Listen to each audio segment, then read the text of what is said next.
बिस्मिल्लाहिर्रहमानिर्रहीम। रहन का मसला हमारे यहाँ ये होता है कि कोई आदमी उसको रहने के लिए मकान या दुकान कारोबार के लिए चाहिए होती है और वो चाहता है कि मैं किसी किस्म के किराए से भी बच जाऊँ और ये सहूलत मुझे मिलती रहे।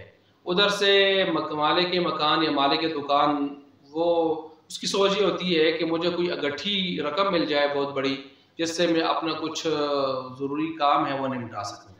अब ये दोनों हजरात आपस में मिलते हैं तो होता क्या है कि ये शख्स उसको भारी रकम दे देता है, 5 लाख 10 लाख 20 लाख जितने भी देता है, और वो इसको मकान दे देता है। ये मकान, मार्केट, दुकान, कोई चीज़ भी ये इस्तेमाल करता रहता है। तो शरआन ये जायज़ है या नाजायज़? याद रखें ये रहन का मसला हो गया, और रहन के बारे में उसूल ये है कि रहन जायज़ है, खुद रहन जायज़ है, लेकिन रहन में रखी हुई चीज़ से फ़ायदा उठाना जायज़ नहीं है। ये है मुख्तसर बात। अब ज़रा तफसील थोड़ी सी सुन लें। कुरान करीम में अल्लाह ताला ने फरमाया फरीहान मकबूज़ा, जहाँ रहन का जिक्र है वहाँ फरमाया मकबूज़ा, कब्ज़े में होनी चाहिए, मुंतफ़ा नहीं कि उससे फ़ायदा आप उठा सकते हैं, सिर्फ कब्ज़े में रख सकते हैं, ताकि ये शख्स, क्योंकि रहन की हैसियत महज ज़मानत की होती है, वसीक़ा और ज़मानत की होती है कि ये कर्ज लेने वाला शख्स कल भाग ना सके। ठीक है, अगर ये भागता भी है तो इसका मकान, दुकान, ये चीज़ें हम इसके ज़रिए से हम अपना जो नीलाम करके या बेच के अपना कर्ज हसना वसूल कर सकें। ये है गिरवी, इस वजह से रखते हैं।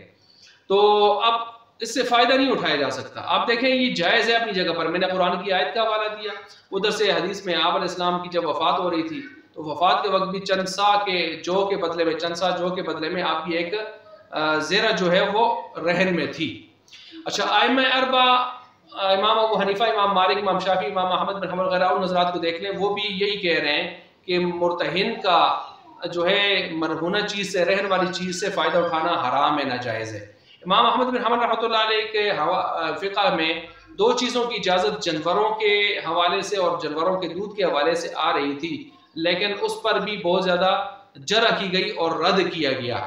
चुनाचे जो है आम उसूल सबके यहाँ और आम मसला यही है सबके यहाँ कि रहन मरहूना चीज़ से किसी भी किस्म का फ़ायदा उठाना जायज़ नहीं है।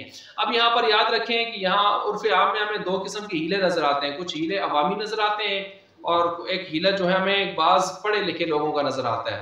अवामी हीला तो ये है कि वो कहते हैं जी चले कुछ किराया रख लेते हैं, 10,000 मकान का किराया था और इन्होंने 2,000 रख लिया, 3,000 रख लिया। कहते हैं हम तो किराया दे रहे हैं, ले रहे हैं, तो किस तरह सूद हुआ? तो जवाब ये है कि ये 7,000 आपने जो छोड़ा हुआ है, 3,000 वसूल कर रहे हैं, दे रहे हैं, ले रहे हैं, तो ये 7,000 किस खाते में छोड़ा है? ये कर्ज की वजह से छोड़ा हुआ है। और कुल्लु कर्ज़िन जर्रा नफ़अन फहुवा रिबा फहुवा हराम। रिवायत हदीस और रिवायत फ़िक़्ह के मुताबिक यही चीज़ है कि जो चीज़ भी एक चवन्नी को भी कोई कर्ज ऐसा कि जो एक चवन्नी को भी, 1 रुपये को भी अगर खींचता है तो वो सूद करार पाता है, हराम करार पाता है। तो यहाँ पर जो है 7,000 वो खींच रहा है, तो किस तरह ये है, ये हराम नहीं होगा। अच्छा, ये ज़िमनी सूद इसको बाज़ फ़ुक़हा ने कहा है। और इसी तरह दूसरा जो हीला है पढ़े लिखे लोग करते हैं वो ये है कि बनावटी बे कर लेते हैं। चलें जी, हम आपको ये 20 लाख देते हैं, आप मकान हम पर गोया बेच दें, तो वक्ती तौर पर बेच दिया, ऐसे ज़ुबानी कलामी, और ज़हन में ये होता है कि हम जब जा रहे होंगे तो हम आपको पैसे वापस कर रहे होंगे, उस वक्त आप क्या करेंगे, ये मकान हमें वापस करेंगे। ठीक हो गया। फिर बाद में चंद सालों के बाद वो पैसे उनको वापस करते हैं, फिर ये मकान उनको वापस हो जाता है। तो कहते हैं बे इस शर्त पर करते हैं कि वापसी की शर्त पर कि वापसी करेंगे, जब पैसे होंगे हम आपको देंगे, आप वापस भी करेंगे। बे तो ये बे तो ना हुई, तो गप हो गई।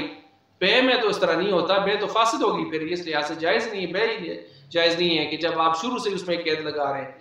तो ये बनी इसराइल का वो हीला हो गया कि मछली हफ्ते को नहीं पकड़नी, और वो फिर भी डैम बना के उसमें डाल देते थे, जाल फेंक के उसमें फंसा देते थे और इतवार वाले दिन निकाल लेते थे और कहते थे हफ्ते वाले दिन नहीं पकड़ी। और याद रखें कि हकीकत में अगर किसी ने बे वाकई की थी, चीज़ बेच दी थी और बाद में इत्तेफाकन अगर उनका सौदा हो गया तो जायज़ है, लेकिन हीला करके ये जायज़ नहीं होगा।